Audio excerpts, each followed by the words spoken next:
He has to see his lawyers, dumating naman. So, bibigay naman sa kanya lahat ng courtesy. Okay, when you say that, sir, yung mga abogado niya nasa labas ng Villamor Air Base, ayaw papasukin eh. Ando doon si ES Medialdea sa loob. ES Medialdea. Andun din si Attorney Delgar sa loob. Yes, yes. Pero meron pa pong ibang abogado. I guess that's what I wanna find out. Hindi na pwede yun. There was an operational risk kung papapasok ka ng ibang tao pa. Everyone who was with him in his party arriving from Hong Kong were allowed to join him. Okay, so let's go back to that. Paglapag po niya, sino ho ang sinabing maaaring pumili na sumama sa dating Pangulo sa Villamor Air Base? Who was given authority to say, you can bring this, and this person? Lahat sila pinayagan. Lahat ng kasama niya sa aeroplano, I think they were a party of 12, if I'm not mistaken.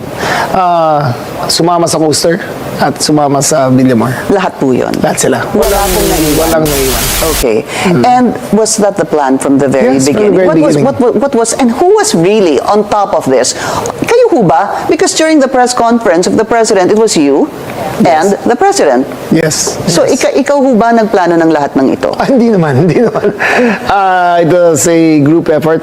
Secretary Chidoro was there. Secretary Anyo was there too. And the President and I. So, hindi naman ako. Ako lang ang natira last man standing doon sa Malacanang.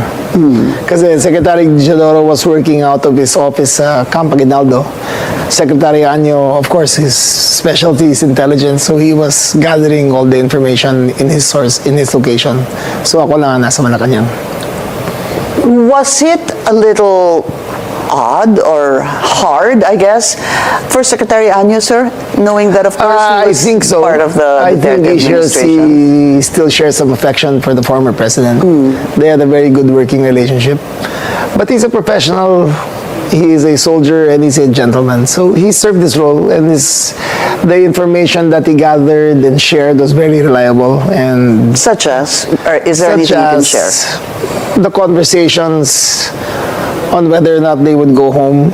I think the lawyers were prevailing for him to stay in Hong Kong or in China, and the children prevailed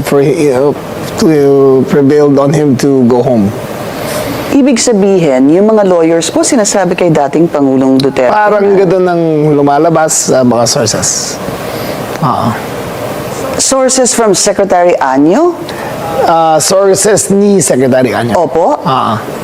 And he relayed that to the core team. So the core Yes. team is the President, yourself, Secretary Anyo, Secretary Teodoro, and The President. kayo lang. So you kept it very small. Very small. And Yes. it was meant to be that way. Yes, you cannot plan an operation like this and involve too many people. Okay. Was it also siguro parte ho ba talaga ng plano na not to give the media any information because nobody really was talking to the media during that day? Yes, that was deliberate on our part. When you plan something like this, you cannot have any loose ends. So we made sure that number one, that all the officers that you saw were wearing body cameras. So may resibo lahat ng ginagawa. We made sure that CCTVs were on. We made sure that everything was recorded. We made sure that when he was being questioned or asked of anything, it was recorded. So, if anything happened, may resibo lahat ng ginawa namin. Kasi ang lumalabas po, Secretary, ang nakikita po naming video mostly during that time was coming from the camp of the former president, Yes. specifically his daughter, Kitty. Yes. We were getting a lot of, video from her. And nothing really from any one of you guys. So sinadya nyo po yan, pero sinasabi nyo, lahat, may body cam, lahat ng CCTV bukas, just in case may problema, meron po kayong Yes. may papakita sa Yes, taong bayan, yes, yes. ganon.